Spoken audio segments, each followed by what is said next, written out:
To be honest, Phineas Ferb is a really good show, despite some parts of it not really aging well. These little creeps have destroyed our backyard, leaving this ugly mess in its place. Emotional damage! Man, this scene goes on for another 30 seconds and I can't help but feel bad for Baljeet. Today I'm going to talk about a two-part double-length episode special that was very disappointing, aka the Where's Perry two-parter, to see if it's as disappointing as everyone says or if it's a decent episode that's overhated.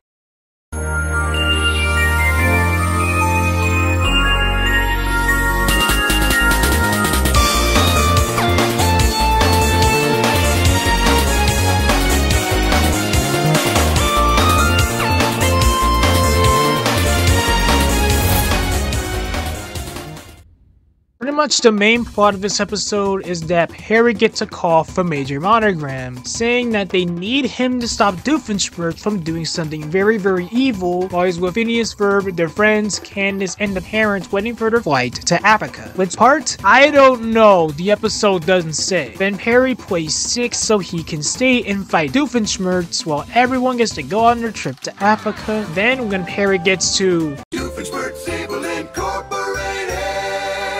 It turned out that Major Monogram made a mistake while reading the message, and Doofenshmirtz just does a parody of how everything happens in a normal episode. I'm not kidding, when I first watched this, it felt like I was watching a fan animation or something. Then Perry leaves all confused, and Doof reveals his real evil plan. With that plan being to shoot Major Monogram with his turn everything evilinator to turn him evil. With the whole thing being a trick so Perry wouldn't be in his way, even though he was supposed to be on vacation with his host family. Doof then aims the inator at the OWCA, but instead of it hitting Major Monogram, it hits Carl, the unpaid intern. And this obviously makes him evil, and when Doof waltzes into the OWCA headquarters, Carl traps them and Major Monogram sends Perry there to rescue them and to thwart evil Carl's plans. But this backfires and Doofenshmirtz is now evil Carl's intern, and he fires a bunch of inators at Perry and it causes him to disappear. Now evil Carl and Doofenshmirtz have to find the inator that zapped Perry so they can get his paw print so Carl can take over the OWCA and also the tri-state area. They later find out that it was the Go-Hominator that zapped him. And because Perry was about to Go-Hominator, evil Carl and his Flint-Fletcher robots raided the Flint-Fletcher household, with the Flint grandparents napping in the background. Flint-Fletcher robots couldn't find Perry, so this means that he would be in Africa, not in his hideout or the zoo, Africa. So this causes them to go to Africa to search for Perry. Also, Carl leads Doofenshmirtz behind, and now him and Major Monogram have teamed up, and now they're gonna go to Africa to stop Carl and turn him good again. Then in Africa, Perry finds some new friends and recruits them to be a part of the OWCA so he can stop evil Carl's evil plans. Then evil Carl and his robots find him and his new friends, and then the fight goes on. Also, Major Monogram and Doofenshmirtz show up and shoot Carl with the turn everything goodinator to turn him good again. Then after Carl has Perry by the paw, Doofenshmirtz shoots him with the turn everything goodinator, turning him good again. And now Perry gets to stay with his host family and everyone goes back home as the episode ends.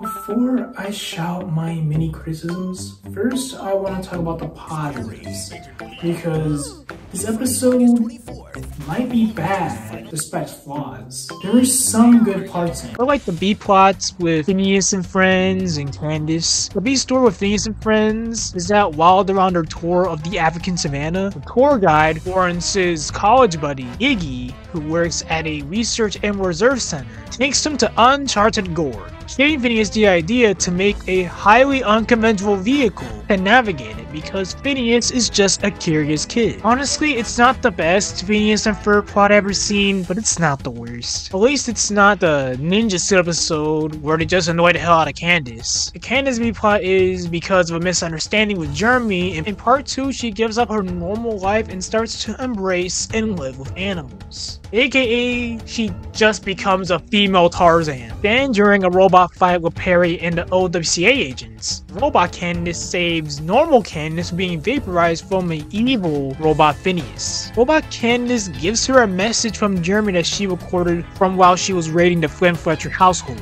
Robot Candace then dies, and Candace just reverts back to her old self. I know that this is a part of the episode that is hated for many reasons, but it's just nice to see Candace be at peace and one with nature, unlike all those other times she interacted with animals. Also, I like the song that Ashley Tisdale sings here.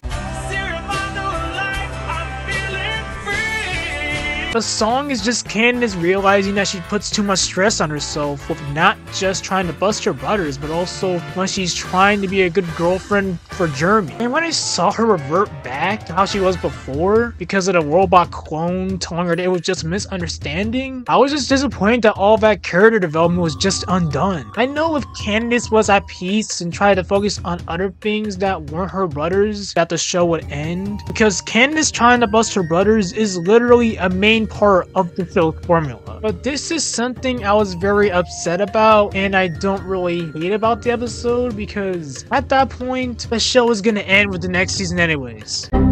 Please don't ruin season 5, Disney. Let Dan and Swampy take their time. I also like the Major Monogram and Doofenshmirtz scenes in part 2. I also liked it in part 1, but in part 2, with them teaming up was something I never expected. I really like their dynamic, and I wish we had more team-up moments like this. Because seeing these two in the same room with Doofenshmirtz just getting on Monogram's nerves while trying to stop a condom enemy is just hilarious.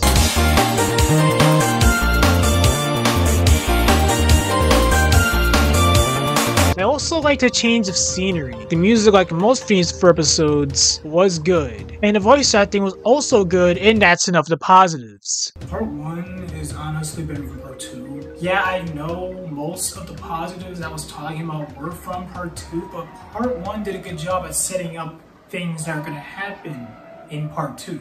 But having Perry play 6 so he can stop Doofenshmirtz when he didn't have to, what was just weird, just weird, just didn't make sense. Honestly, it would have made much more sense if they had Leroy the Turtle or Planty the Potted Plant to show up in Perry's place, and then when things go to shit, they would call Perry in and be like, we need you now. Also, the Go Hominator sending Perry to Africa instead of Frankfurter household makes no sense to me. I know in part 2 it's explained that the reason why it sent Perry there is because he loves Phineas and that home is where the family is, which is cheesy as hell. But I doubt Perry knew which country in Africa the boys were. Plus, he transports near the boys because while they were on a ledge with Isabella, Belgie, and Buford, which makes no sense because Perry would either have to have telepathy with the boys or a tracking device on them to know their exact location. I think they should have let Perry go with them to Africa, and while he's in Africa, he gets a call from Major Monogram. That way, it would make more sense as to why Phineas and friends would look for him, because unlike Danville, Africa has lions. Plus, it wouldn't make those moments of Phineas and friends looking for Perry harder to watch than it already is.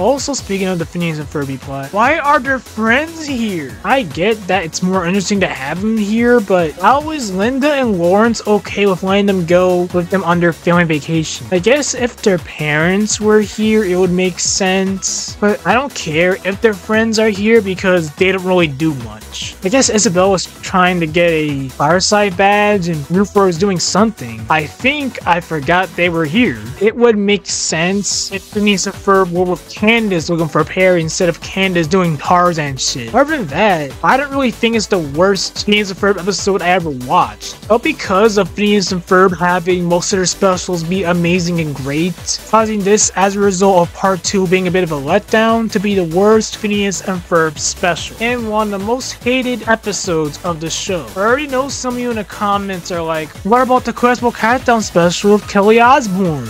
It's a cryptastical countdown. I do not want to put that in the same category as Summer Belongs to You or Night of the Living Pharmacists. Those are actual specials of the show. The Cryptastical Countdowns are lame, and the only good thing about them is that it gave us the iconic "My name is Doof and you'll do what I say" meme. My name is Doof and you'll do what I say. My name is Doof and you'll do what I say.